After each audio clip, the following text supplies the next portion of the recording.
Okay, nou, ek staan vanaand hier om met julle te praat, uit die hart van 'n vrou wat self 31 jaar getroud is, en ja, ek kort dit, dankie, 'n medalje saam met dit, maar vir 31 jaar is ek in Johan in die bediening, en ek het met honderde vrouens al gewerk en te doen gehad, so ek wil regtig vandaan met jou praat, en ek weet jy gaan my stem hoor, maar ek hoop jy hoor jou vrou se hart deur my stem, as ek vanaand met jou praat, vanuit 'n vrou se perspektief.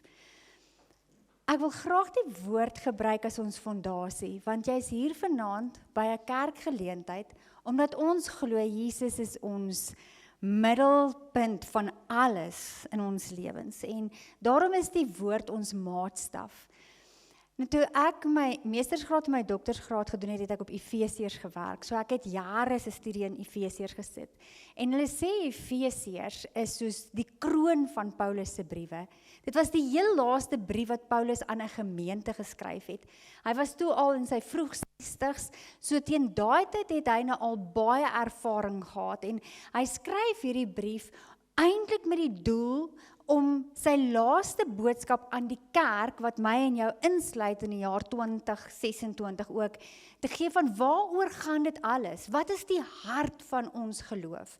En in Efesiërs is die kerntema dat God het vir Jesus gestuur om eenheid te bring, om gelykheid te bring. Daar is nie meer Jode en heidene, Romeine en Grieke nie, ons is nou almal een in Christus. En dan kry ons in Efesiërs 5 en 6 die Nuwe Testament se huishoudelike kodes. Nou dit beteken hierdie nuwe Christelike beweging wat in die eerste eeu begin is toe Jesus aarde toe gekom het. Hy het opgevaar en sy disippels gesê, gaan julle voort met dit wat ek begin het, die koninkryk wat ek kom plant het. En die eerste eeu het hulle totaal en al nuwe reëls gemaak vir die samelewing. Ons as Christene vanuit die eerste eeu het nou nie meer ons huwelike gebou op die Joodse tradisies nie. En ons kan ook definitief nie die heidense, die Griekse en die Romeinse tradisies gebruik as 'n fondasie vir ons huwelike nie. Paulus skryf in Efesiërs, wat is nou ons as kerk, die nuwe beweging van gelowiges wat Jesus as die fondasie het? Wat is ons huishoudelike kodes? Hoe moet ons huisgesinne werk? En hoe moet ons huwelike werk? En dan skryf hy in Efesiërs 5 spesifiek rondom die huwelik. In Efesiërs 6 fokus hy op die verhouding tussen ouers en kinders, tussen slawe en hulle meesters, om te sê, hoe werk 'n huishouding in 'n Christelike gemeenskap? En dis ons fondasie waarop ons vandag 2000 jaar verder nog steeds ons huishoudings bou, nog steeds ons huwelike bou. So lees asseblief saam met my, dis daar op jou notas en ons gaan dit op die bord vir jou sit, net 'n paar verse uit Efesiërs 5. Daar staan, omdat julle soveel respek vir Christus het. Stop net gou daar, dit gaan alles oor Jesus. Jy sit vanaand hier omdat jy erken dat Jesus is die een. Jou lewe behoort aan hom. Jy het respek vir Jesus, omdat jy, dis die bron, dis die fondasie, omdat jy 'n verhouding met die Here het. Omdat jy soveel respek vir Christus het, moet die een nie dink, hy is beter of belangriker as die ander nie. Ons is nou almal sondaars gered uit genade. Een gelyk in Christus. Elkeen moet bereid wees om daar te wees vir die ander een. Die man moet die leiding oor sy vrou neem, soos Christus die leiding in sy kerk neem. Vir die man wil ek die volgende sê, jy moet jou vrou lief hê, wees lojaal teenoor haar, en kom jou verpligtings teenoor haar na, soos Christus dit teenoor sy kerk doen. Hy het selfs sy lewe ter wille van die kerk gegee, toe dit nodig was. Hierdie gedeelte van die huishoudelike kodes begin in Efesiërs 5 vers 22 met, julle moet mekaar respekteer, omdat julle respek vir Christus het. Nou, ek was hier laasweek, jou vrou was hier laasweek, en sy sal vir jou mooi verduidelik, Johan het baie duidelik vir die vrouens gesê, dat een van die groot behoeftes wat 'n man het, is om gerespekteer te word. So, haha, nou is dit my beurt om vir jou te sê, jou vrou wil ook gerespekteer word. Dis 'n behoefte by ons as vrouens om met respek behandel te word. As ek vir jou kan sê wat beteken respek, het ek op hierdie kosbare definisie afgekom van respek. Respek is om iemand se waarde. Wat is jou vrou se waarde? Dalk dink jy nie altyd so daaraan nie, maar jou vrou se waarde word bepaal deur 'n houtkruis. Sy's duur gekoop deur die bloed van Jesus. Voordat sy aan jou behoort as jou vrou, behoort sy heel eerstens aan God as sy dogter. So jou vrou is eerstens God se eiendom. Sy's God se dogter, sy's Jesus se bruid. En dan is sy jou vrou. Dis haar waarde. So respek is om iemand se waarde, menswaardigheid, gevoelens, en daarvan het ons nogals baie, grense of gesag te erken, en dit deur jou houding, woorde en optrede te bewys. Ons vrouens kan houdings optel, net so. Jy kan die regte woorde sê, jy kan die regte goed doen, maar as jou houding nie reg is nie, beteken dit net niks. Ek sal die skorrelgoed was vir jou vanaand en dan waai die potte se deksels daar in die kombuis en die water spat. Jou houding moet respek kan reflekteer. Dit beteken jy behandel iemand met eer, agting en ordentlikheid. Selfs wanneer jy nie altyd met hulle saamstem nie. Werk tog saggies en mooi met ons. Praat net ordentlik met my. Het jy dit al ooit in jou lewe gehoor? Praat net ordentlik met my. Praat net mooi met my. Hê net respek vir my. Julle het nou net gesê hoe lank is julle getroud. Party van julle is nog nie 10 jaar getroud nie, so dis sommer nog nou die dag. Maar vir daai wat nou oor die 40 jaar getroud is, Japie, luister nou mooi. Lank gelede, toe jy jou huweliksbeloftes gemaak het, was deel van die huweliksformulier wat die predikant hopelik op jou troue gelees het. Die volgende: om 'n gesamentlike bestaan te voer in 'n huis en 'n atmosfeer waarin Jesus Christus self tuis sal voel. Dit was jou belofte. 'n Huis en 'n atmosfeer waarin Jesus Christus self tuis sal voel. Dis wat jy beloof het om te skep vir jou vrou. So as liewe Jesus aan jou voordeur klop en jy kyk deur die loergaatjie en jy sien dis Jesus, gaan jy skielik anders praat met jou vrou? Of as hy by die agterdeur instap, gaan jy versigtiger houding trek op jou vrou? Of as hy by die venster staan en afluister, gaan jy skielik 'n ander stemtoon gebruik, want Jesus is altyd in jou huis. So hoe jy met haar praat, hoe jy haar behandel, jou houding teenoor jou vrou, is dit 'n atmosfeer in jou huwelik waarin Jesus Christus self tuis sal voel? Want ons as vrouens het so groot behoefte om net gewaardeer te word, om net raak gesien te word, om te weet, julle sien wat ons doen. Dit was Moedersdag Sondag en ek hoop jy het jou vrou dan so bietjie laat spesiaal voel. Want tussen die wasgoed en die kinders en die kos maak en die huishouding en meeste van julle se vrouens werk ook nog, is dit nogals baie goed wat ons moet juggle. En partykeer voel dit net, ek werk my dood en niemand sê ooit eers dankie nie. Ons het 'n behoefte om net te weet, ons word raak gesien, ons word gerespekteer, ons word baie mooi behandel. En ek weet, wat dink jy? Ek weet, want ek is 31 jaar met een van julle getroud, ek sal haar respekteer as sy my respekteer, maar sy respekteer my nie. Jy klink vir my so bekend, Adam. Onthou, daar's 3 partye in jou huwelik. Dis God, dis jy en dis jou vrou.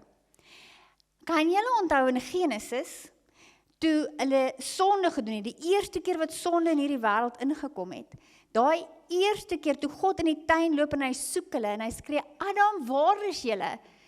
Vra die Here vir Adam, Adam, het jy geëet van die vrug wat ek vir jou gesê het jy nie mag van eet nie? En wat antwoord Adam? Dis die vrou wat u vir my gegee het, wat vir my van die vrugte gegee het. So dis nie net die vrou se skuld nie, u het al vir my gegee, dis u skuld ook. Nie my skuld nie, die vrou en u skuld. In enige huwelik kan jy respekteer of jy kan blameer. Dis jou opsies. En jy het saam met my Efesiërs gelees. Efesiërs 5 sê, jy is die leier wat voorloop. As jy gaan respekteer, gaan jou vrou respekteer. As jy gaan blameer, gaan jou vrou blameer. En ons is so goed met blame shifting.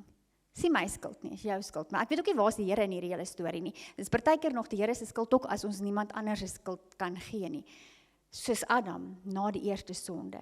Sonde laat jou blameer, liefde laat jou respekteer. Ek wil vanaand vir julle 'n groot geheim vertel. Dit kom eintlik uit Efesiërs so duidelik na vore. As vrouens is ons spieëls. Ons weerkaats net dit wat jy vir ons gee. As jy houding trek op my, gaan ek dubbel houding trek op jou. As jy my blameer, gaan ek 10 goed uit die sloot uit gaan grou wat ek jou oor kan blameer. Dis net hoe die Here ons gemaak het. Ek wil vir jou 'n wenresep vanaand gee, jy moet dit neerskryf. As jy jou vrou soos 'n prinses behandel, beloof ek jou, sy gaan jou soos 'n koning behandel. Dis hoe die Here ons gemaak het. Ons reflekteer en weerkaats net dit wat julle vir ons gee, want julle is die leiers, julle stel die voorbeeld. Jy wys vir my, speel ons die respekteer of die blameer game in hierdie huwelik. So mag die Here julle wysheid gee om julle vrouens te respekteer. Efesiërs 5 vers 21 wil ek net weer vir jou lees. Daar staan, elkeen moet bereid wees om daar te wees vir die ander een. Hoe kan jy daar wees vir jou vrou? Ek het jare gelede 'n boek gelees van Tim en Beverly LaHaye, wat hulle geskryf het oor die huwelik. En Tim LaHaye, die man, het hierdie volgende geskryf. En ek gebruik dit by elke troue wat ek hou, gebruik ek hierdie storie. Hy het gesê, 'n vrou is soos 'n skoenlappertjie, delikaat aan mekaar geweef. Daardie ou vlekkies is so fyn, elke streepie op sy plek, so pragtig ingekleer, soos die Here alleen dit kan maak, kosbaar. En toe skryf Tim LaHaye, nie altyd vrou nie Tim LaHaye, hy het gesê, 'n man is soos 'n buffel. Hy weet daar is water, hy's dors, hy stap om te gaan water drink en dit kos een keer 'n buffelpoot om op 'n ou skoenlappertjie se vlekkies te trap en sy's vir altyd vermink. Ons as vrouens is bietjie complicated, ek stry glad nie. Delikaat aan mekaar geweef is 'n mooi manier om dit te sê. Weet jy wat het 'n ou skoenlappertjie nodig? Sy het veilige hande nodig, waar sy kan kom land en weet, ek gaan nie gesquash word hier nie. Ek is veilig. Ons het 'n behoefte om geliefd, bemind, gerespekteer en veilig te voel. Hierdie hande moet haar toelaat om te vlieg en haar vlerke te sprei, maar hierdie hande moet ook haar sekuriteit en haar veiligheid wees. So ek wil jou net vanaand 3 goed vra, wat ek weet, rarige vrou se behoefte is om 'n plek van veiligheid te hê. So ek gaan jou help om 'n goeie buffel te wees, hoor. Die goeie buffels luister vir hulle vrouens. Dis die eerste ding. Luister nie soos en doen wat ek vir jou sê nie, maar luister as sy wil praat. Ek weet hulle praat baie. Ek weet ons praat baie. Ek weet as jou vrou stil geraak het, dan moet jy worry. Want vrouens het 'n manier om dit wat hulle hier binne kan beleef net te wil uitkry. Ek wil as daar enigiets gebeur wat snaaks is, dan wil ek eers vir Johan bel. Ek wil hom nou gou vertel. Ek wil vir hom vertel. Onthou as ek by die huis kom, moet ek net vir hom van dit vertel. Dis ons manier om te prosesseer. Ons wil praat. Ons wil vir jou vertel. So moenie luister met die selfoon in die een hand of met die cricket game op die TV, wat jy net so half met die een oog vang, wat gaan nou daar aan met die cricket terwyl jy na die vrou luister aan die ander kant nie. Dis ook nie luister om al die probleme te fix nie. Dis net wees net vir haar daar. Ons het nie altyd raad nodig nie. Meeste van die tyd terwyl ons praat, kom ons op ons eie antwoorde af. Ons het net nodig om dit te sê vir iemand, om dit uit te kry, want dit broei al die hele dag hier binne. Ek wil dit net vertel, soos ek dit vertel, kry ek eintlik my eie antwoorde. Maar dis 'n groot behoefte vir 'n vrou, om net te kan praat, om net haar hart te kan deel. En jy's haar maatjie, sy wil met jou haar hart deel. So as sy nie meer praat nie, beteken dit ergens het jy opgehou luister. Luister, wees daar, sy wil graag met jou praat. Die tweede ding, mag dalk vir jou stupid klink, maar hierdie gaan vir jou baie help. moet nie asseblief dink, as ek haar gevang het, en ek het haar gering, en ek het haar getrou, en ons is nou 40 jaar getroud, jy hoef nooit meer enigiets romanties te doen nie. Ons as vrouens is maar net, ons het 'n Cinderella kompleks. Ons wil net so graag soos 'n prinses voel. Ons wil net so graag spesiaal voel. En julle is ons Prins Charming. So ons het 'n behoefte om te voel, ek is spesiaal, ek is kosbaar, jy dink aan my, jy bederf my. Stupid goedjies. As sy jou stuur om brood en melk te gaan koop, bring nou haar favorite chocolate so af en toe, nou nie elke keer nie, want dan gaan sy rol. En as sy op 'n daai het, soek 'n sparkling gegeurde watertjie of ietsie wat jy vir haar kan terugbring, maar net ietsie om te sê ek het aan jou gedink. Net so af en toe 'n blommetjie, al is dit uit die buurvrou se tuin uit, maar net so ietsie wat sê ek het aan jou gedink. Jy is vir my kosbaar, jy is vir my spesiaal. Dis nie die duur vakansies of diamantringe wat ons spesiaal laat voel nie. Dis klein goedjies, 'n WhatsApp in die middel van die dag. Is jy okay? Hoe gaan jou dag? Ek mis jou. Dis klein goedjies wat ons spesiaal laat voel. En daar is 'n emosionele koneksie hier binnekant wat voel ons is connected. Ek voel naby aan jou of ek voel ver van jou. Of vat haar op date nights. So af en toe, ek kan nie verstaan nie. Toe ons nog uitgegaan het, was die kreatiwiteit baie hoog, hoe om verskillende date nights uit te figure en te dink. En al is dit dan net 'n hoompie koffie, man, een Saterdagoggend ontvoer haar en gaan eet net breakfast by die blokhuis, dan kyk lekker daarom of jy op pad is vakansie of ergens. Dat dit net voel asof jy iets spesiaal met haar doen. Maar ons wil net voel, jy beplan ietsie spesiaal. Dit hoef nie elke dag te gebeur nie, maar so af en toe, laat ons net voel, ons is spesiaal. En as jy nie geld het vir 'n blokhuis of iets nie, soen na ten minste hulle in Kobai, as jy ry, as jy by die huis kom. Tap vir so af en toe 'n bubble bath en sê, mamma, gaan bad jy nou, ek sal die kinders in die bed sit, of die skorrelgoed met die regte houding gaan was vanaand. En as jy nou regtig niks anders weet wat om te doen nie, massage maar die voetjies, as jy ou voetjies seer is, massage jou voetjies vanaand. Maar doen daai klein goedjies wat vir haar laat voel, dat sy is spesiaal, en dat jy sien haar raak, en dit maak vir jou saak, dat sy voel, jy sien haar raak.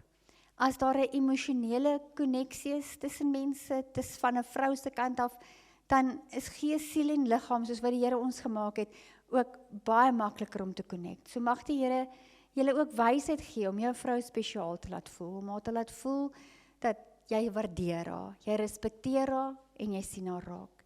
Die laaste ding wat ek vir jou wil sê vanaand, Efesiërs 5 sê, jy is die leier, soos Christus van die kerk. Dit is by implikasie, dat jy is die priester van jou huis. Jesus het vir ons die hoëpriester gekom word. God is daarbo, die mens is hier onder, ons kon nie by God uitkom as gevolg van ons sonde nie, en Jesus het vir ons die deur kom oopsluit. En hy is ons middelman, hy is ons hoëpriester. Op 'n stadium staan Josua voor die volk en hy sê, kies vandag, ek weet nie wat julle gaan doen nie, maar ek en my huis, ons gaan die Here dien. 'n Vrou het 'n behoefte om te voel, haar man is haar covering, is haar geestelike leier. Sy wil in jou voetspore volg en by Jesus uitkom. Sy wil graag 'n leier in haar geestelike lewe ook hê. Iemand wat gees, siel en liggaam haar leier is en saam met haar hierdie pad stap. En as jy wonder, hoe werk dit? Hoe moet ek priester wees? Efesiërs sê, soos Jesus vir die kerk. Jesus se liefde het ons kom opbou, kom sterker maak, nooit kom afbreek nie. Jesus se liefde het ons nader gebring aan God. Jesus se liefde het self sy lewe gegee. As ek vir jou een stukkie raad kan gee oor hoe om 'n priester te wees vir jou huis, bid saam met jou vrou. Bid vir haar, maar bid saam met haar. En dalk is dit vir jou vreemd, jy weet nie hoe om dit te doen nie. Wees net kinderlik. Die Here sê ons moet soos kinders word. Vat net haar hand op 'n kinderlike manier en sê net vir haar, kom ons bid vanaand en bid oor enige iets en alles wat in julle lewens aan die gang is. Maar dis 'n manier hoe julle gees ook connect. En ek wil jou eer vanaand dat jy hier sit. Ek wil vir jou sê, as vrouens waardeer ons dit, dat jy tyd uitkoop om by die kerk te kom leer, hoe om sterker te word in jou huwelik, dat jy die Here eerste plaas, en dat jy vanaand hier is, en volgende week saam met haar na 'n huwelikskursus toe gaan. Well done, ek weet hulle waardeer dit en dit beteken baie. Ek wil afsluit en vir jou 'n storie vertel. Ek hoor een keer van hierdie jong pastoor wat in 'n nuwe gemeente is en nou wil hy die mense ontmoet en hy gaan doen 'n huisbesoek by 'n ou oom en tannie. Hulle is al oor die 60 jaar getroud. Hulle wen vir jou ook en Antie. Hulle is al oor die 60 jaar getroud en toe hy by hulle huis kom, toe sê die oom, die tannie is nou ongelukkig siek. Sy's nou in die bed en die pastoor sê, maar oom, as dit reg is met julle, dan kan ek vir haar gaan bid. Kan ek na die kamer toe gaan en saam met julle gaan bid? En die oom sê, is reg, tannie lê siek in die bed en die pastoor stap in die kamer in en hy gaan sit so op die voetenend van die bed. En toe hy so gaan sit, sien hy hierdie 2 merke op die mat langs die bed, maar dit lyk vir hom soos kolle of merke of duike in die mat. En die oom sien, die pastoor sien die mat.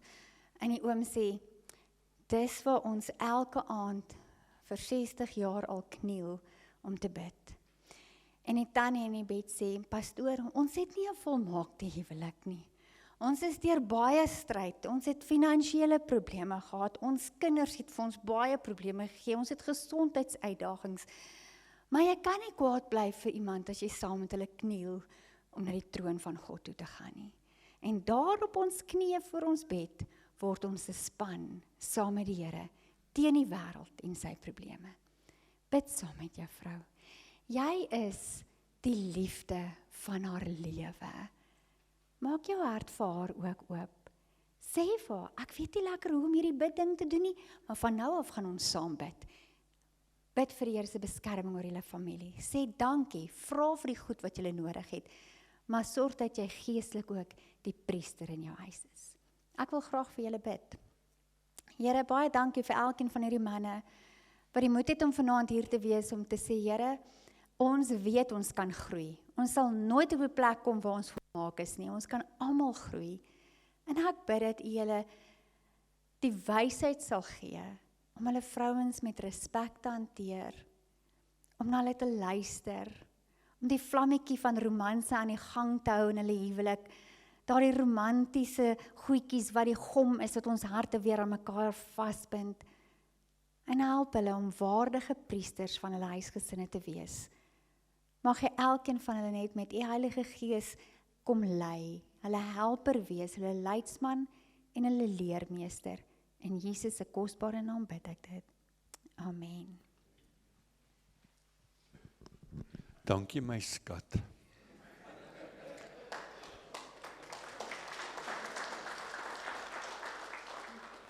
Ek onthou hoe jy nou vir hande geklap. Ek wil nou hoor hoe klink dit as ek klaar gepraat het. Ek wil net vir julle sê, ek sit nou daar agter terwyl altyd nou praat en so praat oor die huwelik en ek gaan ook 'n gedeelte nou met julle 'n bietjie gesels, maar dan sit ek by myself, ek wonder nou wat dink julle wat nou hierso sit. Ek weet baie keer as ons hou baie troues en dan gesels ons met die koppel wat daar voor staan. Ek weet mense wat nou daar agter sit wat ook by die troue is, daar's van hulle wat langer getroud is wat ek en Altas. Nou wil ons vir hulle kom leer oor die lewe, kom leer oor die huwelik en dan dink baie keer mense wanneer hulle na my en Alta kyk of ons staan hier voor op praat, dink ek, liewe Vader, as hulle net weet, die Here het nog soveel goed om nog te doen en te werk in Alta se lewe. En ons het glad nie die volmaakte huwelik, ons leer nog so baie na 31 jaar se getroude lewe, daar's nog soveel wat ons leer en ontdek en ons fight ook. En as ons dan lelik praat, dan praat ons in tale met mekaar lelik, want ons is 'n Pinksterkerk, so, in 'n geval. Maar ek wil net vanaf julle sê, asseblief, ons weet nie alles nie, ons probeer praat vanuit dit wat ons geleer het en gesien het in huwelike, mense met wie ons praat en kappels wat in ons kantore sit en ons sien goed en dan sien ons maar eers, Here, ons weet dit, dan sien ons maar ons eie lewe, ons kan dit toepas vir ons en lesse wat ons leer. So ons praat absoluut vanaand vanuit dit wat ons geleer het en beleef het in die bediening, maar ook vanuit genade uit, want waar ek en Alta vanaand is, dis net die Here se genade om te wees waar ons vanaand is. En ons wil vanuit dit vanaand met julle praat. Nou, ek wil vir julle 'n kort video, jy moet dit nie mis nie, okay? Dis die hoogste ding wat jy vir jou vrou kan sê. Okay? En pas op dan vir die gevolge. Kyk gou daar. You know, you just need to relax and stop overreacting.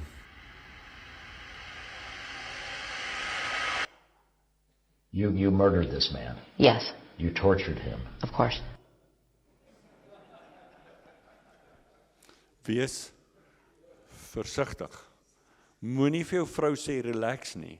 Chill net so 'n bietjie. Jy sê dit nie, okay? So wees versigtig. Ek weet toe ons hierdie kursus begin afkondig het en vertel het en dat manne gekom en gesê maar sekere manne kom en sê maar hoekom ons verstaan as julle met die vrouens wil praat, maar die manne, hoekom is daar 'n spesifieke aand vir die manne? Die issue is nie ons nie. Die fout lê nie by die manne nie, ons kap net aan, ons is manne, soos wilde honde, ons is manne, wat se issue, ons is nie issues nie, maar as jy vanaand met jouself bietjie net moet eerlik wees in jou eie lewe, en ek wil jy moet baie eerlik wees vanaand in jou eie hart, want ons as manne het mos net hierdie manne man, ons handle hier goed, ons is emosioneel, ons is emosies 'n baas. As daar issues kom, dan druk dit daar, want niemand het sien, ons kap net aan, en ons fake it till we make it, en want dis wat manne doen, en ek wil net 'n paar goed met jou deel vanaand, jy is ook rondom dit, en ek gaan 'n paar goed vanaand vir jou sê, ek gaan jou challenge op 'n paar goed, ek gaan reguit wees oor 'n paar goed, maar ek wil baie prakties wees, en miskien gaan jy nie van alles hou wat ek sê vanaand nie, dis ook okay. Maar ek en Alta is lief genoeg vir julle as couples, as manne en vroue in ons gemeente, om vir julle die waarheid te sê en te deel en julle te challenge op sekere areas van jou lewe. Goed wat jy miskien nie aan gedink het nie, of miskien wat jy weet, maar jy doen dit nie meer nie. En net om dit weer aan te wakker in jou eie lewe, en 'n paar ongemaklike vrae wat ek jou vanaand net gaan vra, maar ek glo net dis wat die Here op ons hart gelê het om ook net vanaand met julle klomp te deel. Nou, belangrike beginpunt is, wat sê die Bybel? Wat leer die Bybel oor die huwelik? Wat sê die Bybel oor die rol van 'n man in die huwelik? Nou, altyd nou hierdie, sy het, wat sy nou gesê het, sy het haar studies gedoen in die boek Efesiërs, en ek weet ook wat sy dit gekies nie, want dit gaan oor die huwelik ook. So ek sit met 'n dokter in die huwelik met my eie huis. Die Here weet, dit is moeilik.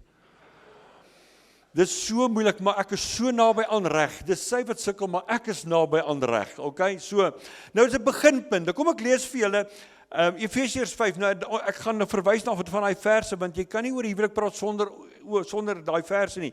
Efesiërs 5. Nou julle het almal papiere gekry, daar's penne, julle kan aantekeninge maak as jy wil. Ek weet die vrouens like van skryf, as jy nie like van skryf, jy vat net die papier huis toe. Net 'n tip vir jou, as jy met die papier vanaand by die huis kom, gaan jy klomp punte skoor.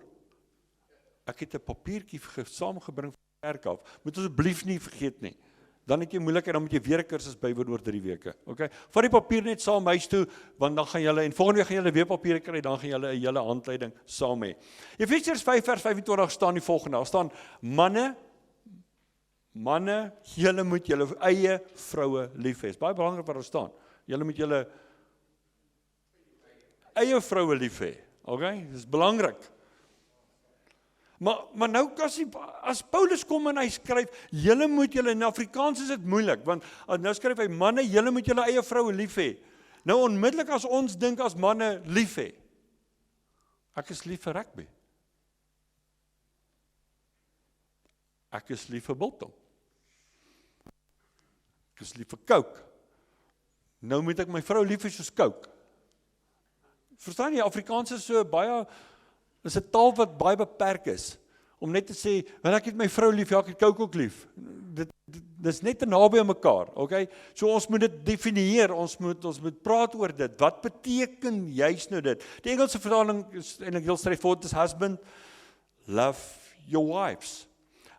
Die ander vertaling wat altyd nou gelees het, wil ek ook net vir julle daai vers lees, wil ek iets vir julle daaroor sê. Daar staan: vir die man wil ek die volgende sê: jy moet jou vrou lief hê, wees lojaal teenoor haar en kom jou verpligtings teenoor haar na. Belangrik. Moenie nou dink aan klomp goed oor jou vrou nie. Dit gaan oorkom jou verpligtings nou. Want ons kan baie maklik, gebeur baie keer in dienste, dan hoor jy iets, dink jy, Jesus, ek wens my vrou het hierdie gehoor. Ek wens my vrou kan dit hoor. Ek wens my, daai vriend van my was vanoggend in die kerk. Maar dan gaan dit oor die ander persoon, maar dit gaan nou vanaand oor jou. So wees vir 'n oomblik selfsugtig en ek wil hê vanaand moet dit gaan oor jou. Nou sê die Bybel, jy moet jou verpligting nakom. Ek en jy het 'n verantwoordelikheid. Wat moet ek doen? Dit gaan nie oor wat my vrou laasweek geleer het of nie geleer het en wat nog volgende week kom nie. Wat kan ek doen om my huwelik beter te maak? So kom jou verpligting na in die huwelik. En kom ook na teenoor haar. Dis belangrik.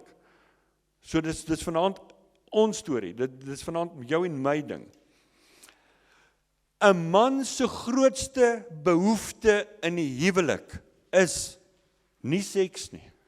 Sorry manne, maar ons gaan nou by dit kom, okay? So is belangrik. Die grootste behoefte vir 'n man in 'n huwelik is, en altyd nou aangeraak, is respek. Dis 'n behoefte wat ons as mans het. Ons het 'n behoefte daaraan dat ons vrouens ons respekteer. Ons het 'n behoefte daaraan.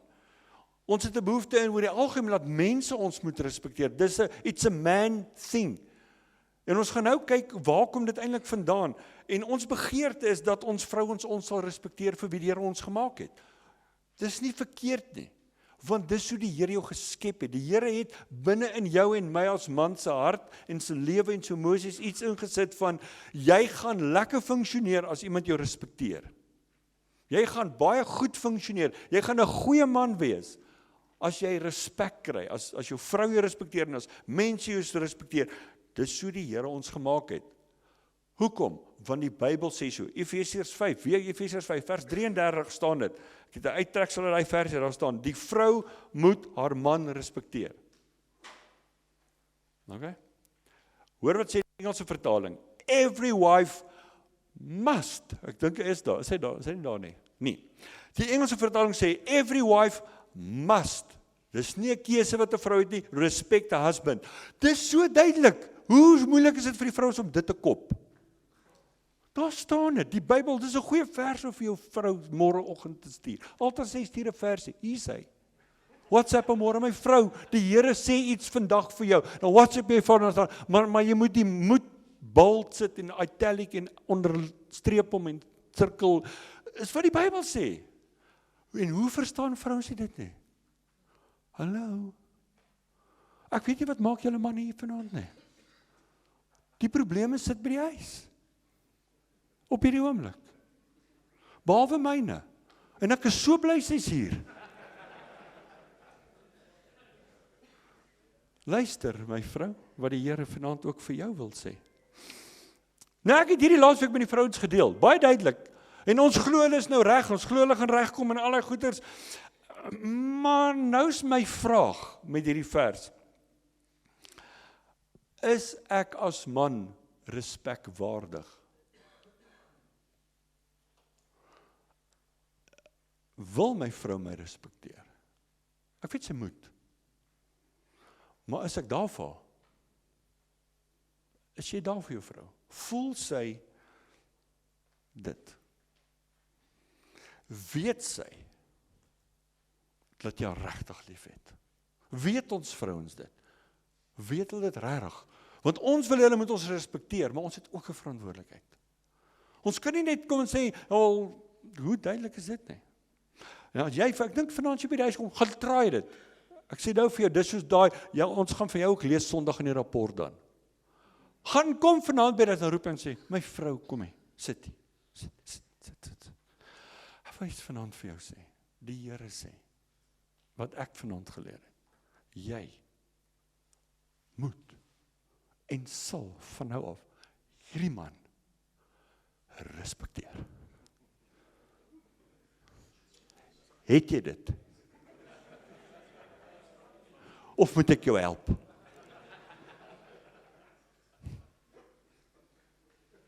Dit gaan nie werk nie. Asseblief moet dit nie doen nie. Moenie net nou dit hoor nie. Respek word verdien, nie afforceer nie. Jy kan nie Bybelverse rondgooi en sê, ons weet die Bybel sê dit, maar it takes two to tango. Dit vat twee. Ek moet dit verdien. Ek moet respek verdien. Ek kan nie net dit afforceer nie. En respek begin by ons. Dit begin by ons as manne. 'n Vrou gaan jou respekteer as jy respek verdien. Nou wil ek hê, onthou nou, dis ons rol. Vinnig daar aan julle tafel. Daar's nie regte of verkeerde antwoord nie. Net, waarop kom julle af? Vinnig, hoe dink julle gaan ons dit regkry dat ons vrouens ons respekteer? Op watter manier moet ons hulle hanteer of behandel? Gesels gewoon julle tafel. Wat dink julle? Moenie probeer die regte antwoord kry nie. Wat dink julle? Kom, gesels gou-gou. Julle is ons is manne.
OK.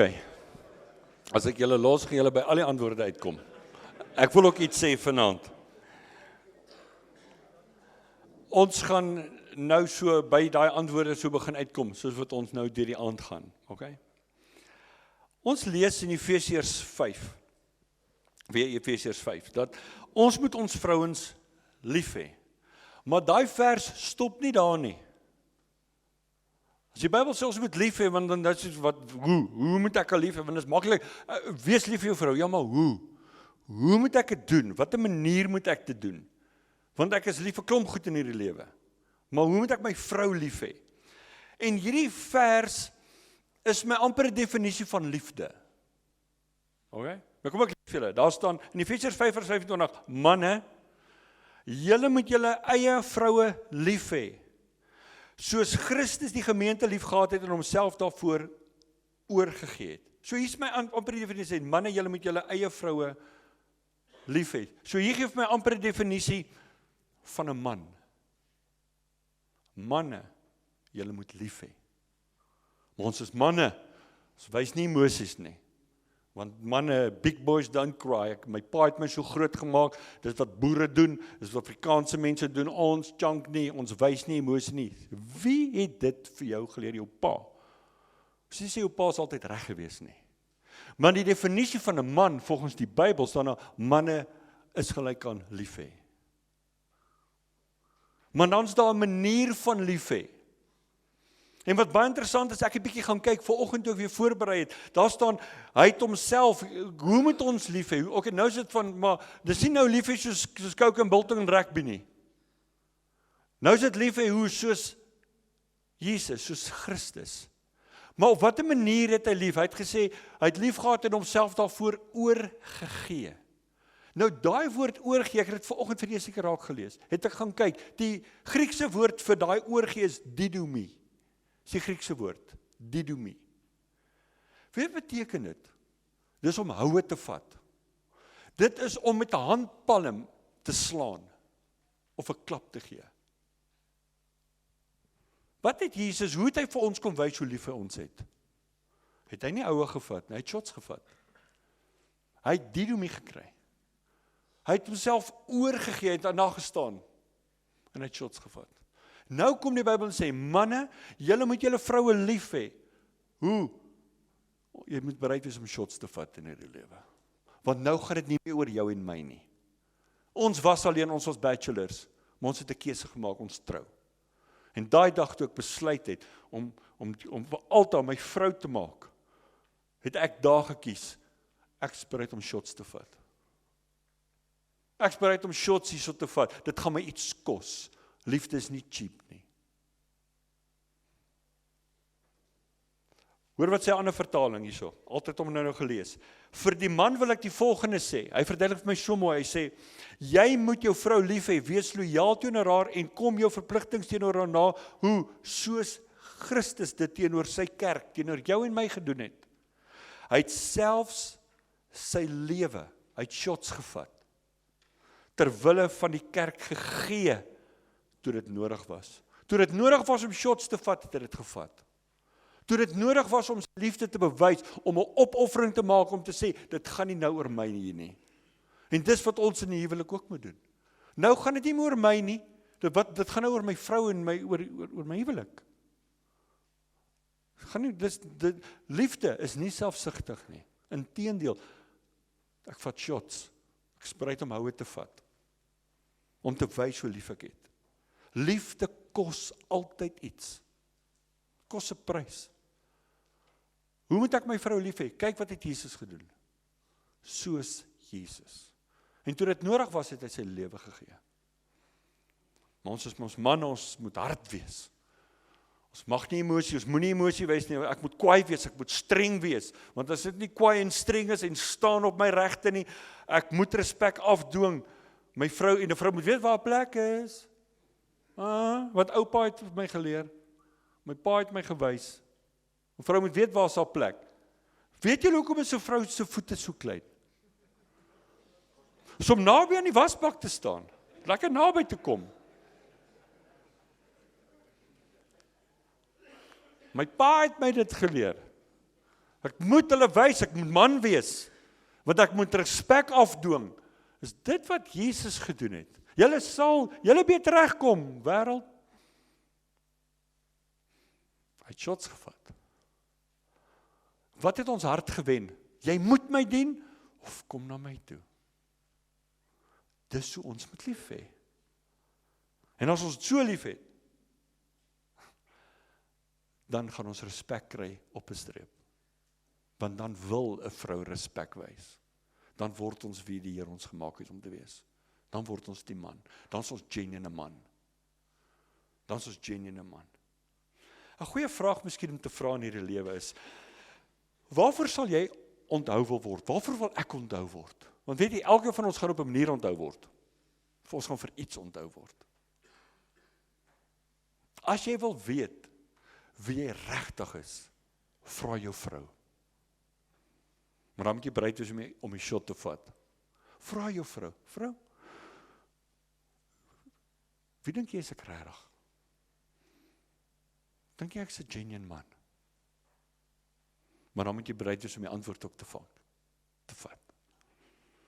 Want hulle gaan eerlik genoeg wees vir jou. Dis die een ding van 'n vrou, hulle is so eerlik. Jy dink jy lyk so cool. Waar gaan jy? Hoe gaan ek so? Jou hare is so gesny. Dis net 'n vrou. Hulle is eerlik. Ja.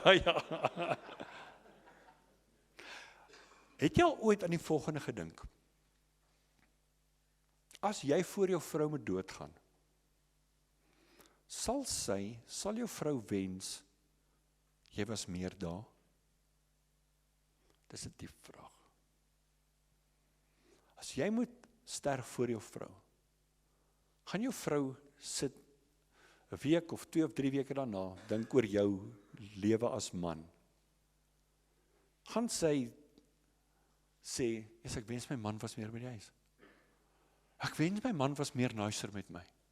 Ek wens my man het meer gesê hy is lief vir my. Ek wens hy was net meer betrokke in my lewe as vrou.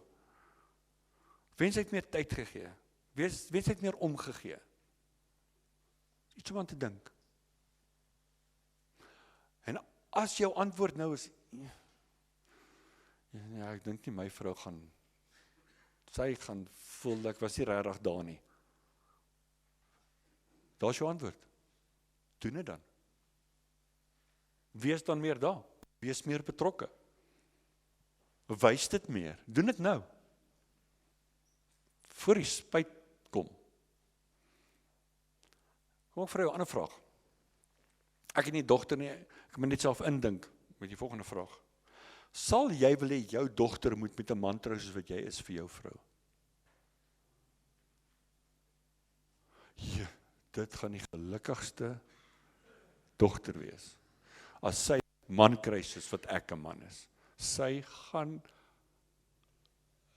net amazing lewe hê.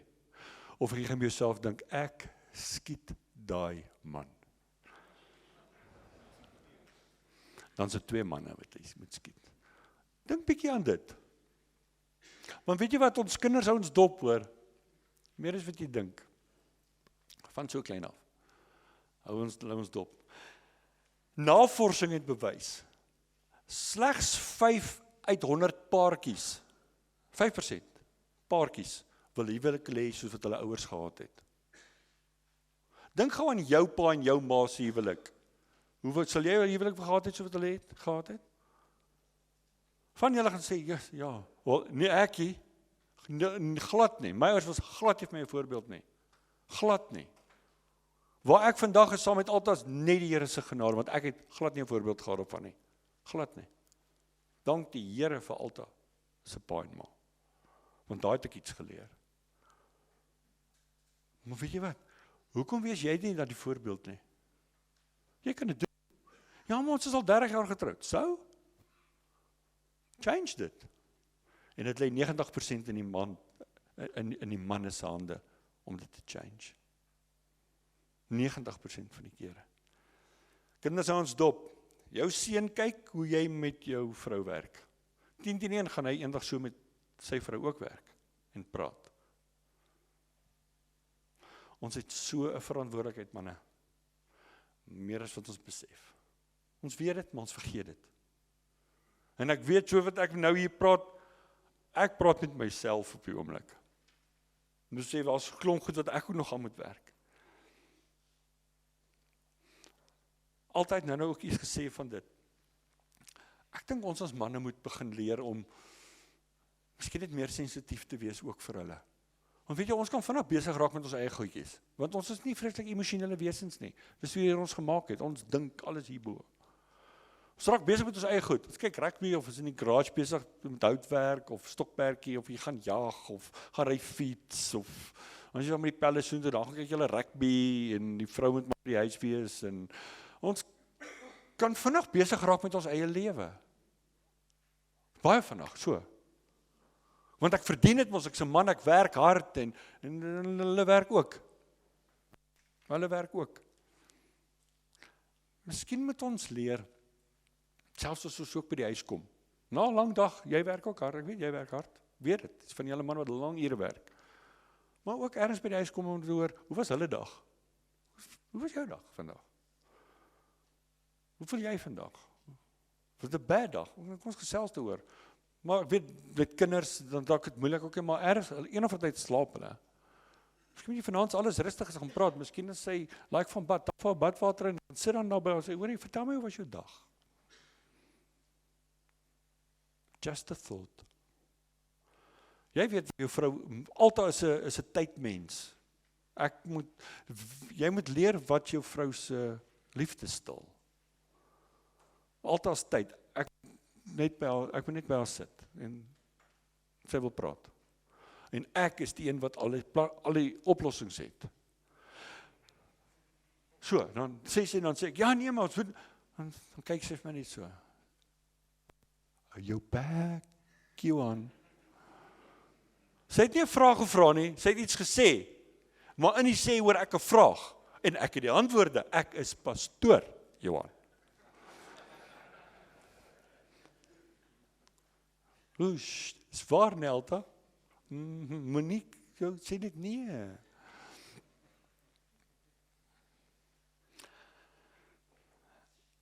As jy wil weet, try dit, of jy jou vrou se belang op die hart dra, vra. Vra, voel jy ek is daar vir jou? Ek is bly 1 of 2 skryf daai vraag neer, want dit is nog 'n goeie vraag om te vra. Voel jy ek is daar vir jou? En as hy sê nee, wat gaan jy dan doen? Ja, jy's ook net nooit tevrede nie. Ek wil jou baie persoonlike vraag vra vanaand. Hoe graag wil jy hê jou huwelik moet werk? Hoe graag wil jy moet werk? Nie net deur die emotions gaan nie. Hoe graag wil jy moet werk? Hoe graag wil jy jou huwelik moet meer gelukkig wees? Wil jy hê jou huwelik? Dink jy daar's plek vir groei? Dink jy daar's plek vir ontwikkeling? Emosioneel, geestelik, fisies, dink jy daar's plek vir groei in jou huwelik? Wat jy bereid om te doen om daarby te kom? Het gaan nie net gebeur nie. So 'n paar weke terug het ek, of 'n maand of wat terug gepreek, het ek so gestaan, ja. Toe vir John Maxwell gevra. Toe hy gevra het, hoe word ek suksesvol? Toe sê, sukses is always uphill. Everything worthwhile is uphill. Om jou huwelik te laat maak werk, dis presies, jy gaan hom moet maak werk. Dis uphill. Altyd 'n storie wat sy altyd vertel by troues. Die huwelik is soos 'n konveierbelt. Jy weet ons daai vervoerbande by die lughawens waar jy tasse op sit. Dan gaan jy dan gaan jy aan. Die huwelik is so 'n ding. Die dag as jy trou gaan staan jy op daai konveierbelt. Maar hy beweeg die teenoorgestelde rigting. Hy gaan soontoe. En die dag as jy trou gaan staan jy op daai konveierbelt. As jy net gaan staan, gaan jy agtertoe vat. En 'n huwelik, of as jy net gaan deur die emotions, weet jy, dan loop, as jy net markeer die pas, die hele tyd op dieselfde, daar's beweging, maar niks vorder nie. Dis soos 'n statiese losgemal, baie beweging, maar niks vorder nie. Maar as jy wil vorentoe gaan op 'n konveierbelt, jy gaan moet vinniger beweeg as daai band.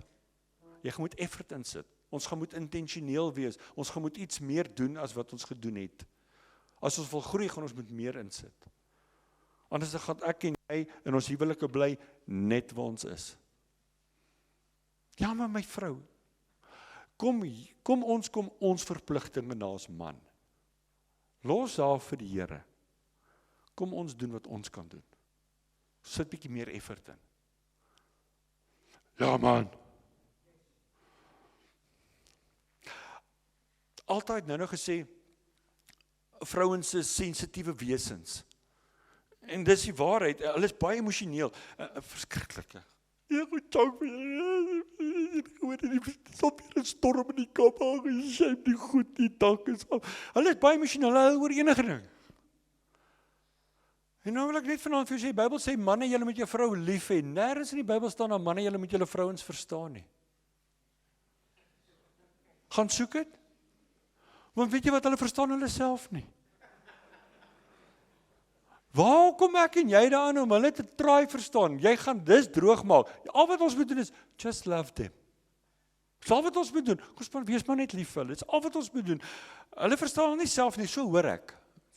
So hoor ek. Wie van julle werk vir 'n moeilike baas? Kom, wie van julle of het al vir 'n moeilike baas gewerk? So, dit is my, hy is sommer net 'n kokkelol. As jy vir 'n ou werk wat hy's altyd onregverdig, hy wil net kyk wat hy uit jou uit kan kry, jy gaan nie verhogings kry nie, jy gaan nie bevordering kry nie, jy moet op daai tyd daar wees en hy word sleg behandel en hy kyk wat hy net uit jou uit kan uitdruk, hy druk die laaste druppel uit jou uit. Hoe werk jy vir so ou? Jy doen net die basic, jy doen net wat van jou verwag word. That's it. Niks meer nie. As jy met 7 uur daar wees, jy 7 uur daar. Jy gaan nie 10 voorkom nie. Jy gaan nie extra myl stap vir so ou nie. Maar as jy vir 'n ou werk wat sensitief is, 'n ou wat ook kyk na jou belange, wat sensitief is vir jou, wat omgee oor in jou lewe, wat belangstel in jou, hoe werk jy vir so ou? Werk op 'n ander manier vir so ou, is dit nie? Jy's bereid om vir daai ou ekstra myl te stap. Jy's bereid om 'n bietjie meer effort in te sit vir so iemand. Dis presies so in huwelik. Kom ons wees sulke mans. Kom ons wees net bietjie meer sensitief. Ons try ons bes. Ja, maar ek wil net vanaand vir sê, weet jy, ons het baie te doen met mans, ons kom by huise en gesels met ouens en ek het so stiefpa gehad. Hy was net 'n mislike mens.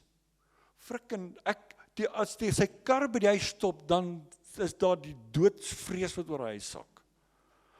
Oom baby is by die huis, ouens maak aan die kant, hol, kry alles reg, niks lê rond nie. Kom ouens, daar, hier sy nou, en almal, hallo oom, jy moet net nie trap nie, asseblief moet nie so 'n man wees nie. Alles moet presies, as ek nie, maar my bed moet opgemaak word soos die Ami. Jy meet hom met 'n winkelhaak in die oggende. Is daai hoeke reg? Jy wil nie jou voet in die lakens insteek en daar's riffeltjies nie. Moenie 'n moego wees nie. Frikkie, laat as jy by die huis kom, het hulle geweet Ronald Reagan toe hy president van Amerika was? As sy helikopter, ek dink is Air Force toe, ek weet nie wat noem hulle die helikopter nie. As hy daar land by die White House, het die klomp werkers rondgehardloop en gesê, Daddy's home, Daddy's home. Dis hoe Ronald Reagan met sy mense gewerk het, hulle het hom gesien as die pa van die Withuis. Maar die moege wat nou daar is, niemand gaan dit doen nie.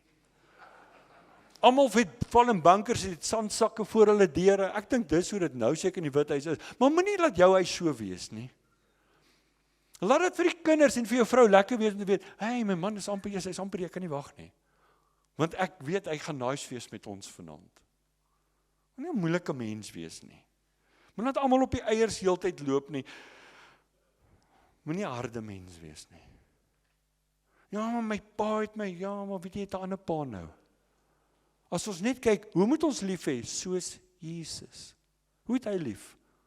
Hy is vol genade, omgee. Hy's 'n sagte mens. Onthou, sagtheid beteken nie hy's 'n softie nie. Beteken net jy het net hierdie liefde en omgee wat jy uitstraal. Jy kan nog steeds streng wees. Eers maar jy kan 'n nice mens ook wees.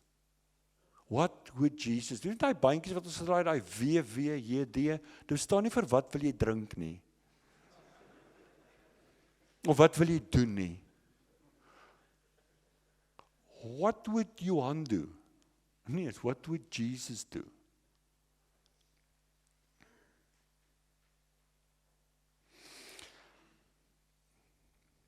Altyd, nou, ek gaan nie dit skep, ek gaan nie dit sê nie, want dan is dit weer wat my vrou sê, en ek is nou 'n bietjie moeg daarvoor om te hoor hoe sleg ek was.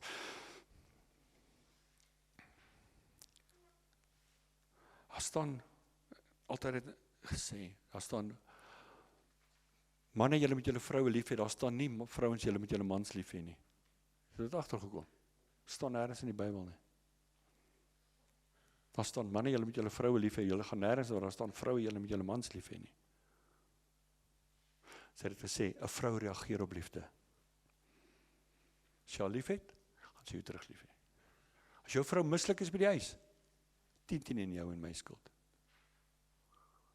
As jy speel, hulle reageer op ons. Hulle reageer op ons genade en liefde.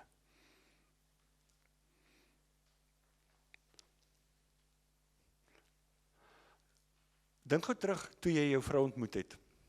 Dink gou terug. Toe jy die eerste keer toe jy haar sien, toe jy weet, hey, dis sy. Ek onthou, ek en altyd op die Lukse College, ons het gaan fliek. Ek dink ons was eerste date. Ek het daar gevat, ons het gaan fliek, ons het wat, Aladdin gaan kyk. Aladdin gaan, a whole new world. En ons stop daar aan by Maranatha Park, ek laai haar af, en dit was daai dubbeldeure. Dis so, dis 2 ou deure en die onder, druk so toe en die boonsteen maak oop, en sy maak die onderin toe, en ek gaan na my kar toe, toe ek by my kar kom, toe draai ek terug, toe gaan staan ek voor die deur, toe maak oop, toe sê ek vir, ek gaan met jou trou. Toe draai ek om, toe geklim ek in die kar, toe ry ek. toe drop ek die mic net daar. Want ek het geweet, as ek nie nou vir haar sê nie, gaan sy dit môre vir my sê. Toe dink ek, kom ek wees net proaktief. Kom ek wees die man in ons huwelik. Van julle se vrouens het julle gevra om met julle te trou. Om te trou. Niemand nie. Jou. Ja, maar ek verstaan hoekom julle vrou, julle is sulke awesome manne.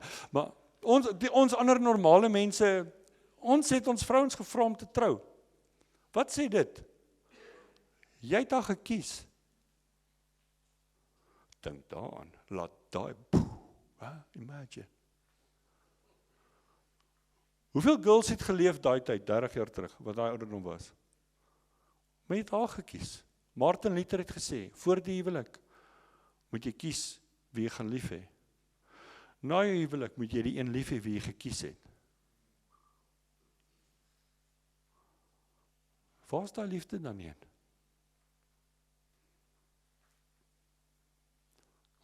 Jy het haar gekies. Nou, wees lief vir haar. Miskien lyk sy nie meer soos sy gelyk het 20, 30 jaar terug nie. News alert, jy ook nie. Kom ons wees net lief vir hulle.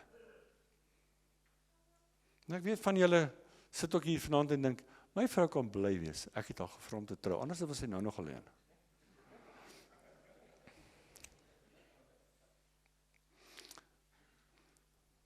Wanneer laas het jy vir jou vrou gesê, jy is lief vir haar, of net in die oë gekyk en sê, ek is regtig lief vir jou. Julle ken daai storie van die vrou wat na die man toe kom en sê, is jy nog lief vir my, my man? So hoekom? Jy sê dit nooit vir my nie. Hy sê, luister nou, ons mekaar nou mooi verstaan. Toe ons getrou het, voor die kansel, het ek vir jou gesê, ek is lief vir jou. Alright, dis hoe dit is. As dit verander, sou ek wil dit weet.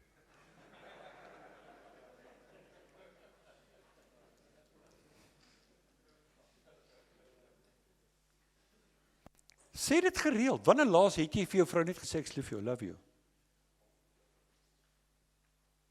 Hoe moet jy dit ophou sê? Tyd jy nog gevry het, jy kon nie jou hande van haar afgehou het nie. Dank die Here, die paai toe daar ingestap. Anders moes daar 'n troue gewees het. Nou is hier ongemaklike laggie, maar jy weet is die waarheid. Soos die pa en die ma wat in die bo in die sitkamer, bo in die kamer lê, weet, die laat ek kom kuier vir die dogter. En dan sit in die bed. En die man vra vir die vrou, wat doen daai twee, dink jy? En sy het so, wat dink jy het ek en jy gedoen toe ons so oud was? Maar daai man storm daai trappe af.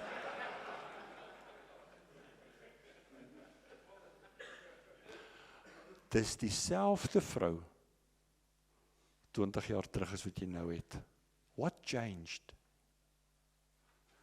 Life happened. Okay, maar dis die bruid van jou jeug. Jy het haar gekies. Wat het jy gedoen daai tyd om haar te wen? Daai jy? Wat jy gedoen het, dat sy jou like? Doen dit weer. Want dit het die eerste keer gewerk. Is dieselfde mens. Maar weet julle wat ons fout baie keer in die huwelik? En ek het dit al so baie gedoen. Ek het juis verlief geraak op altyd, en later so lief geraak vir hom, omdat juist met sy het heeltemal anders as ek, as julle dit nie agtergekom het nie. Heeltemal. Maar wat gebeur in die huwelik? Later begin ek my maat te change, dat hulle meer soos ek word. Nee, maar ek hou nie daarvan nie, maar jy daarvan gehou 15, 20 jaar terug. Nou like jy dit nie meer nie, want jy wil daar verander. Nou, en dan later, wat gebeur in huwelike? Nou verander die maat so, dan staan jy uit terug, ek like nie meer wie sy of hy geword het nie. Want dis die een wie ek verlief geraak het nie, maar ons het hulle verander. En hulle het toe maar aangepas. So verkeerd. So verkeerd. Julle is baie, baie stil nou. Gee gou vir jou 'n punt uit 10 uit vir jou huwelik. Dink gou. Is jy nog gelukkig in jou huwelik? Geef jouself 'n punt uit 10 uit. Kom, kry vir jou 'n punt. Wat sê jou vrou se punt wees vir julle huwelik? Is jy nog gelukkig? Is jy nog genuine gelukkig? Is dit vir jou lekker om huis toe te gaan in die aand?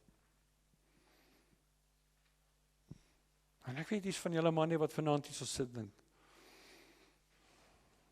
Dit is hoekom ek hier is.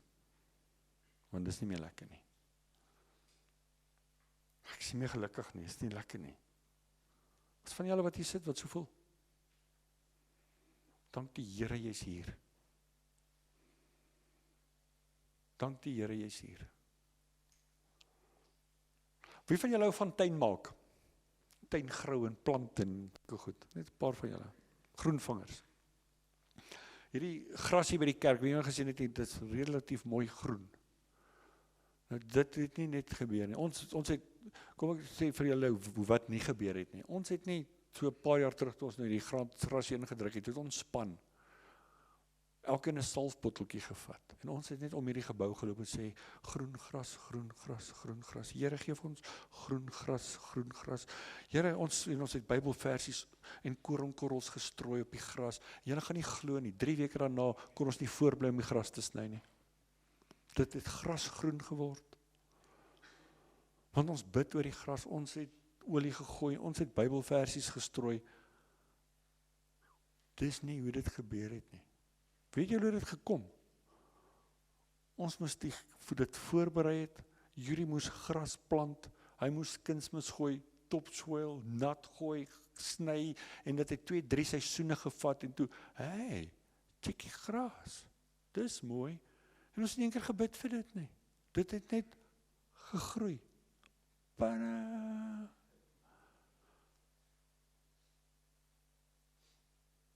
Of as jy niks doen nie, wat gebeur met gras as jy net niks doen nie? Moenie sê daar gebeur iets. Dit vrek. Dit raak spierwit. En as jy op droog gras loop wat die ryp is, dit steek jou. In elk geval as jy kalf het op droog gras, dit is skerp. Die puntjies is skerp. Dit is net gevrek. Watter een van daai twee is jou huwelik? Die antwoord is baie maklik. Kry net die kunsmis daarin en gooi nat en sit effort in. Dit is nie so complicated eintlik om iets te laat groei nie. Dis nie, ons doen dit met al die ander goed. As jy agterkom, jou kar ry nie, hy het gaan staan sonder petrol. Jy moes net ingegooi het. Dis nie rocket science nie. Die huwelik is presies dieselfde. As daai liggie aangaan, op 'n dashboard met daai lig, daar's klomp sulke liggetjies wat aangaan. As daar so rooi liggie flash met lyk soos 'n enginekie, dan val jy chap hier, dan druk jy oor hom. A1, maar as hy ras, is dit die radio harder. Wat sê daai liggie as hy flash? Stop onmiddellik. Want as jy gaan aanhou ry, gaan hierdie engine net maak, dan sien sy. As jy liggies het op jou dashboard wat aangaan in jou huwelik, het ons aandag gee aan dit. Ons kan dit nie net los nie. Ek wil byna klaar maak. Efesiërs 5 vers 25. Staan manne, nog een ander. Yes. Manne, julle moet julle eie vroue lief hê soos Christus die gemeente. Maar ek gaan nou aan met die vers, ek gaan verder, daar staan, en homself daarvoor oorgegee het, om dit te heilig, nadat hy dit gereinig het met die waterbad van die woord. Dis 'n baie complicated vers daai, baie teologiese vers. Kom ek lees vir jou in die Message Bible. Husbands, daar staan, husbands, love your wives as Christ loved the church and gave his life for it. He did this to make the church holy by cleansing it. Onthou, hoe moet ons lief hê, ons vrouens lief hê? Washing it using water along with spoken words. Hoe moet ek my vrou lief hê? Ek moet haar heilig, ek moet haar skoon hê, ek moet haar kry waar die Here wil hê sy moet wees. Hoe? Spoken words. Want hierdie gedeelte gaan oor hoe moet ek my vrou lief hê? Nou kom ons verpligtings naas man, hoe? Deur spoken words, deur hoe ons met hulle praat. Dan wil ek net vanaand vir jou sê, manne asseblief, en myself ook, ek het dit so geleer in my lewe, wat ek gesien het met my stiefpa en al die goeders van, moet nooit neerhalende opmerkings maak teenoor jou vrou nie. Jy lyk dik in daai broek. Ek gaan nie vir jou werk hê. Nee, ek gaan nie selfmoord pleeg. Ek gaan nie eens kan kom by die mes gekry nie. Dan het sy hom al lankal al gekry. Jeans en jy is aardsvyande, my vrou. Het werk nie vanaand vir jou daai ene nie. Jy het seker 'n mooi lyf onder al daai vet, nie? Daar's 'n ou wat ek een keer gehoor sê het vir sy vrou, "Jesus vrou, jy het laaste tyd lyk so ongemaklik loop, is jy okay?" Nee, hoekom nie? Ek sien dit beweeg so.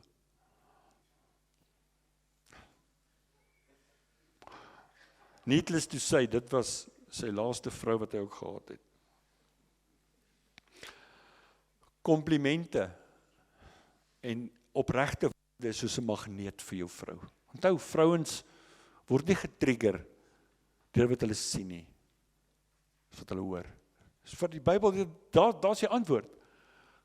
Husbands, love your wives, hoe? Soos Jesus. Wat het hy gedoen? Spoken words. Ek dink ek het daai woman never face, het jy daai en daar, Sander?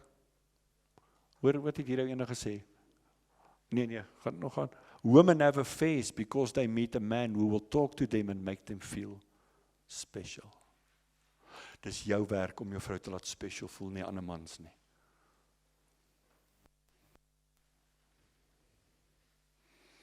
Dis ons plek om dit te doen. Dan kom net gou by daai onderwerp uit. Ek weet julle almal wag vir dit. Seks begin in die kombuis, as julle dit nie geweet het nie. Nou, spin daai brein van jou. Wat? Nie Burger King nie, nee. Ook nie KFC nie, begin in die kombuis. Ek en jy, ons as mans, se sex switch is gewoonlik altyd aan.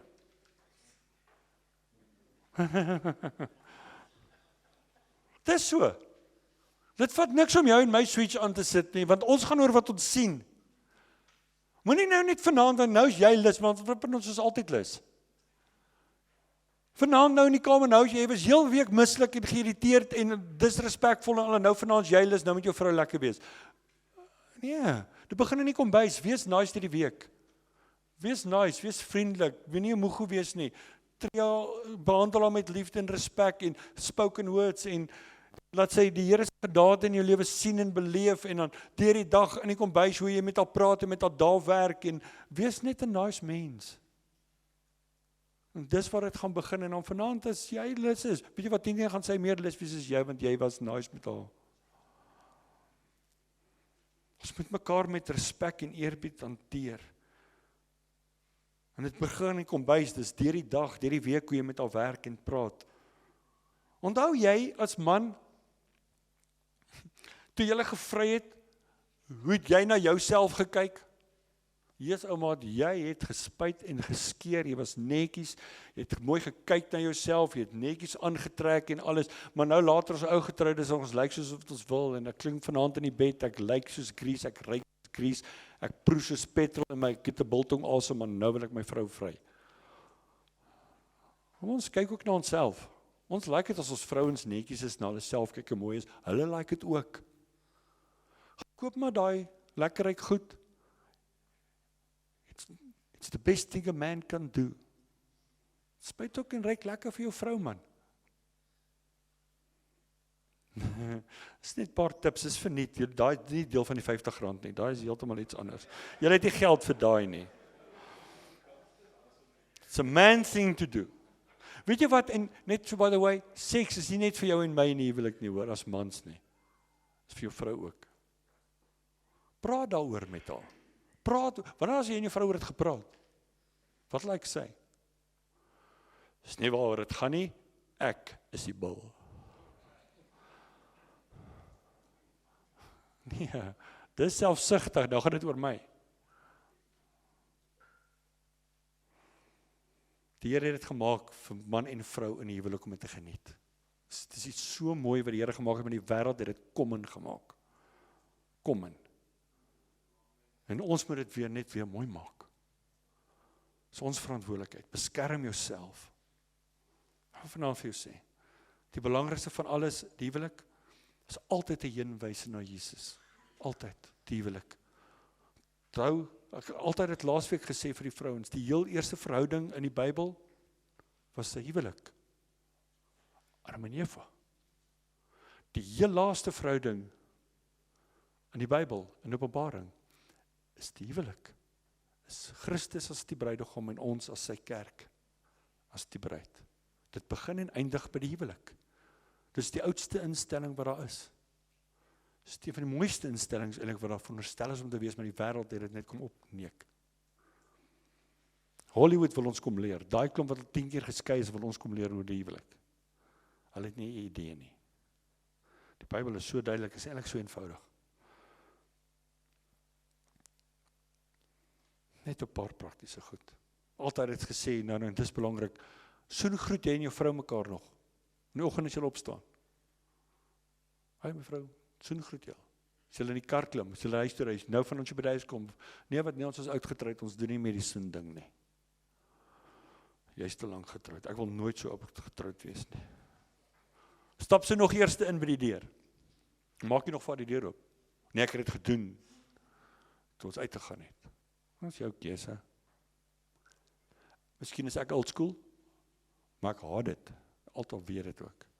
As ek by 'n Spar kom en dan sien ek, daar loop 'n vrou en die man sit in die kar. Dan gaan doen sy die shopping. En dan kom sy uit met die sakkies en hy sit in die kar en luister RSG. Dan sloop sy dan. Ons kan maar ry my man. Ek het jou pakkies gekoop. Sorry, ek wou dit nie gesê het nie, maar die beste ding wat jy kan doen vir jou vrou, jy bid vir haar. Die beste wat jy kan doen vir jou huwelik. Bid vir haar en saam met haar. Ja, maar ek weet nie hoe nie. Dit is baie maklik. Jy maak net jy oor, dan praat jy met die Here saam met haar. Dit is nie complicated nie. Ja, maar ek is ongemaklik. Vat die shots. Die doe me. Vat die shots maar. Gaan 'n prys kos. Dis die beste ding wat jy vir jou vrou en jou huwelik kan doen, en vir jou gesin kan doen. Bid vir hulle en saam met hulle en vir hulle. Roep die seën van die Here uit oor haar. Elke dag. Nie eenkant nie, vra. Die huwelik is nie for better and for worse nie. It's forever. It's forever. Vir jou laaste vers lees, 2 Samuel 7 vers 28 staan die volgende. En mag jy daai vers ergens neerskryf, onderstreep in jou Bybel, hoor gou hierso wat vir jou lees, dit is op jou papiere daar, dit is so mooi. I said, just one more thing. I bid it. Just, Lord, just one more thing. Bless my family. Keep your eye on them always. You have already as much as said you would. Master God, oh, may your blessing be on my family permanently. Wat meer soek ons? Die Here gaan dit doen. Maar ons het ook 'n verantwoordelikheid om dit te doen. Ons het ook 'n verantwoordelikheid. And just love your wife to pieces. Just love her. Dis al wat ons moet doen. Wees net lief vir hulle. Dit is nie altyd maklik nie. Ek weet iets van julle manne. Daar's 'n lang pad wat voor lê in jou huwelik. Baie, onthou dit gebeur nie net so nie. Nou het ons gebid, 'n kursus bygewoon, nou is ons weer A1. Nee, dit is nie so eenvoudig nie. Dis party van julle daar te werk wat voor lê, maar is die moeite werd. Ons kan dit doen. Hemelse Vader, vanaand kom ons na U toe. En ons as manne wil net voor U kom en sê, Here, ons weet nie altyd lekker hoe nie. Ons maak so droog, ons kan partykeer die mense en die persoon vir wie ons die liefste is in hierdie wêreld so seer maak. Here, en ons almal wat vanaand hier so sit, het al so droog gemaak met ons huweliksmaat. Ons het al sulke lelike goed gesê, gedoen, gedink, opgetree, behandel. Partykeer voel ons net, Here, ons kry dit nie reg nie. Ons kry net nie hierdie ding gedoen nie. Maar Here, ons kom vanaand nou toe en vra asseblief, gee net genade. Geef ons net nog 'n kans. We're not giving up. Ons gaan aanhou, ons gaan deurtrek, want Here, U woord sê, ons is tot alles in staat, deur U wat ons die krag gee. Ek wil vanaand bid vir elke van hierdie manne, vir elke huwelik wat verteenwoordig is hier. Here, U ken vanaand daai diep staatsgeheime van hierdie manne en hierdie huwelike wat hier in hierdie saal is. Jy weet van die challenges, die struggles, die ouens wat vanaand hier so sit, wat voel dis die einde, dis hulle laaste gryp vanaand en met hierdie kursus, om net te hoop dit gaan werk. Ons vertrou dat U ook 'n wonderwerk in hierdie tyd gaan doen. Dat hierdie huwelike sal laat groei, gaan sterker word, beter word. Maar Here, help ons as mans, om die mans te wees, wie die Here wil hê ons moet wees. Om in dit ook eer aan U te bring, want dis op die ouend waaroor ons huwelike ook gaan, is om eer te bring aan Jesus, die insteller van die huwelik. Here, seën hierdie manne, seën hulle vrouens.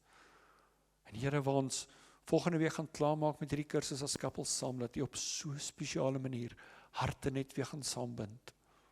Mag U ons genade en help ons om die mans te wees wie die Here sien ons kan wees en word. En ons dank U daarvoor. Dat die guns en die seën oor elke van die manne wees vanaand. En ons dank U daarvoor in Jesus se wonderlike naam.